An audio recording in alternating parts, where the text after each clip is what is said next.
नमस्ते। आइए आज एक एग्जाम्पल की हेल्प से समझते हैं कि हम मैन्युअली कैसे कैलकुलेट करेंगे डिफरेंट प्लैनेट्स की डिग्रीज को। इस एग्जाम्पल को समझने के लिए हमें जो डेटा की रिक्वायरमेंट है that is we need date of birth, time of birth, place of birth, ascendant and एफेमेरीज।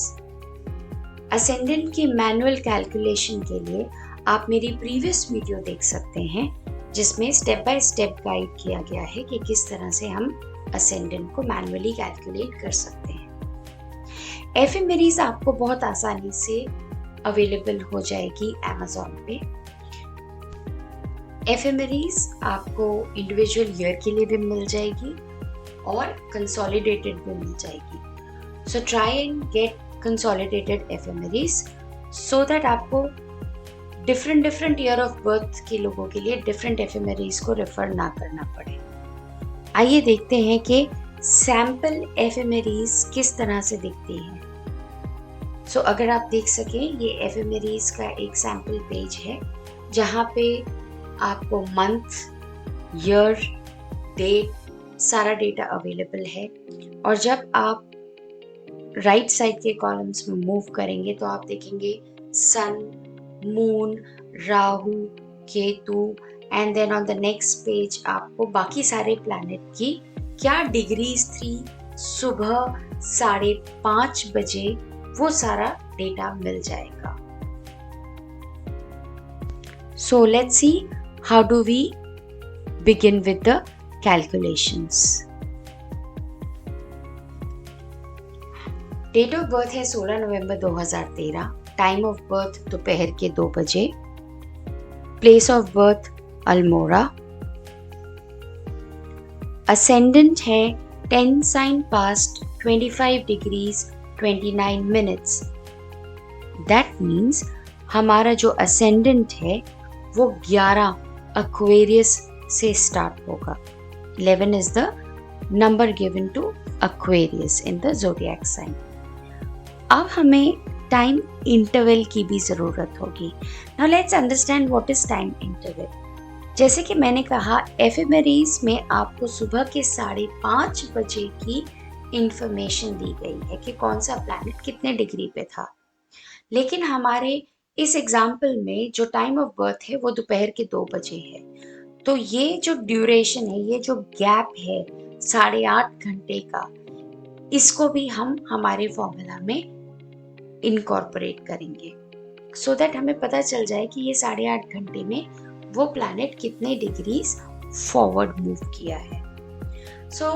जो हमारा फॉर्मूला बनता है to calculate is planetary position on next day of birth minus planetary position on the day of birth divided by 24 hours multiplied by the time interval. हमारे इस example के हिसाब से हमारा फॉर्मूला बनेगा planetary position on 17th November 2013 minus planetary position on 16th November 2013 divided by 24 into 8.5. 8.5 घंटे में ये जो 30 मिनट है उसको will change into decimal. So we'll divide 30 by 60 and we will get 0.5 as the value. Now let's see with the help of a scientific calculator कि किस तरीके से हम सन, मून और बाकी सारे प्लैनेट्स की एक्चुअल डिग्री फाइंड आउट करेंगे दोपहर के 2 बजे के हिसाब से।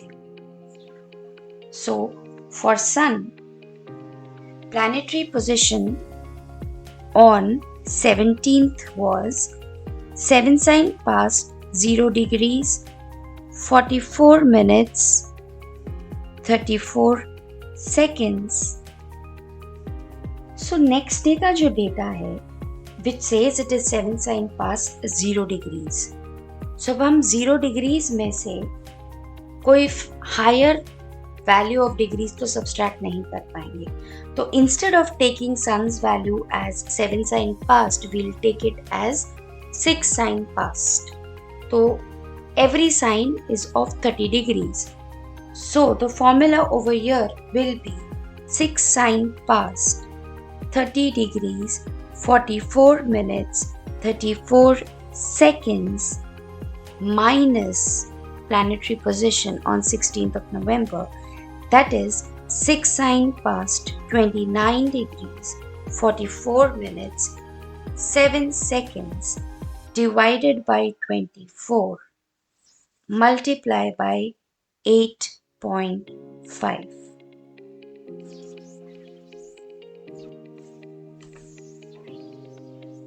ये जो हमारा आंसर आएगा इसे हम planetary position of the sun on day of birth, that is 16th of November 2013 में add करके we will find out the actual degrees of sun.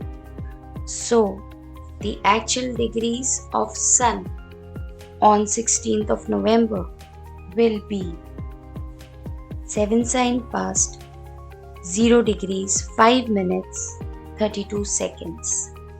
Similarly, we'll calculate for moon. Moon is 0 sign past 23 degrees 27 minutes 19 seconds minus 0 sign past 10 degrees 49 minutes 47 seconds divided by 24 into 8.5. इस value को हम moon के planetary position on 16th November में add करेंगे and then we'll get the value of moon as 0 sign past 15 degrees 18 minutes and 5 seconds. Let's calculate for Mars. Mars का formula will be 4 sign past 24 degrees 45 minutes minus 4 sign past 24 degrees 12 minutes divided by 24 into 8.5.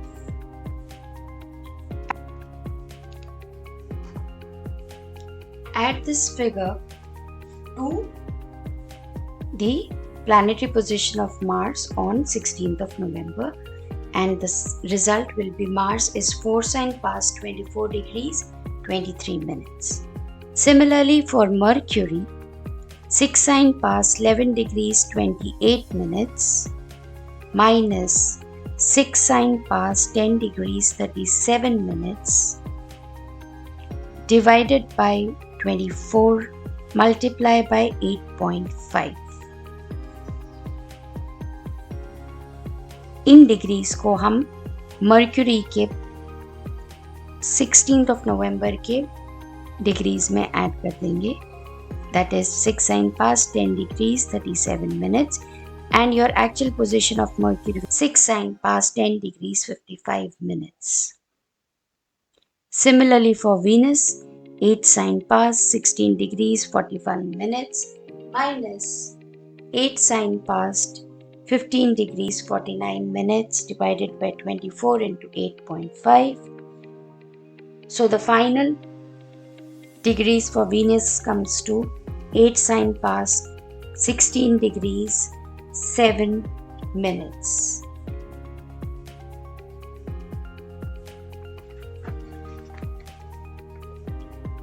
Let's do it for Saturn. Saturn is 6 sign past 21 degrees 26 minutes minus 6 sign past 21 degrees 9 minutes divided by 24 into 8.5. इस value को हम फिर से Saturn के 16 तारीख के degrees में add करके we'll get the answer as Saturn is 6 sign past 21 degrees 21 minutes. Now for Rahu and Ketu. Rahu and Ketu are retrograde planets. So किसी भी retrograde planet के लिए the formula will be a little different. Here the formula will be planetary position on 16th of November minus planetary position on 17th of November divided by 24 into time interval.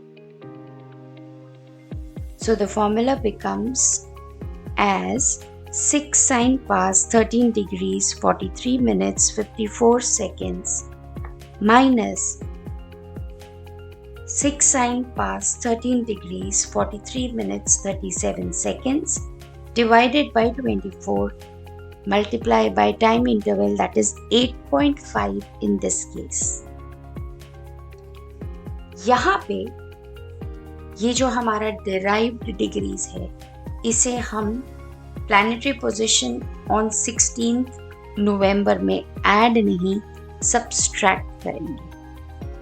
So the final value of Rahu and Ketu would be 6 sign past 13 degrees 43 minutes 48 seconds. इस example में Jupiter भी retrograde है. So for Jupiter also we will have the same rule.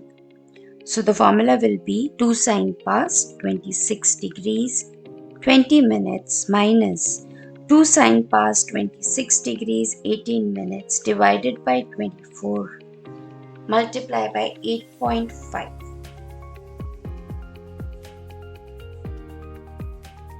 इस value को हम planetary position of Jupiter on 16th of November 2013 से subtract करेंगे. 26 degrees 20 minutes minus 0 degrees 0 minutes 43 seconds. So the final planetary position of Jupiter will be 2 sign past 26 degrees 19 minutes.